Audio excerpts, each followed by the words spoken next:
एक छोटे से गांव में एक लड़की थी जिसका नाम राधा था। राधा अपनी माँ के साथ रहती थी और गांव के स्कूल में पढ़ाई करती थी। उसकी माँ एक साधारण गृहिणी थी, लेकिन उनकी गरीबी के बावजूद वे दोनों बहुत खुश रहते थे। राधा को बचपन से ही पायल पहनने का बहुत शौक था। जब भी वह गांव की किसी लड़की को पायल पहने देखती, उसकी आंखों में चमक आ जाती।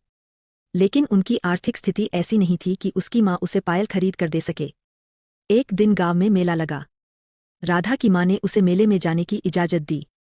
राधा बड़ी खुशी खुशी मेले में गई और वहां उसने तरह तरह की चीजें देखीं।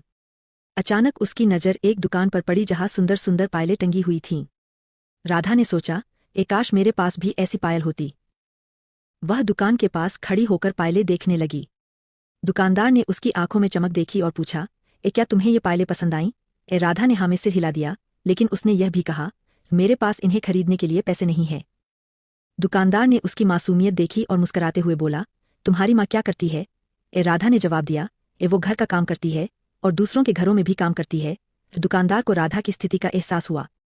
उसने एक जोड़ी पायल निकाली और कहा, यह लो, यह तुम्हारे लिए है।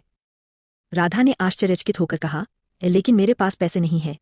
दुकानदार ने प्यार से कहा, तुम्हारी मासूम मुस्कान ही मेरे लिए सबसे बड़ा इनाम है। ये पायल तुम्हारे लिए मेरी तरफ से उपहार है। राधा खुशी से झूम उठी और पायल पहनकर दौड़ती हुई अपनी माँ के पास गई।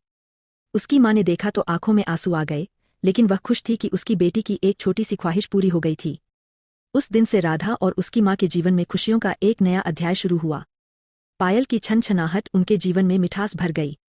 राधा अब हर दिन खुशी खुशी स्कूल जाती और पायल की छनछनाहट से पूरे गांव में उसकी उपस्थिति का एहसास होता।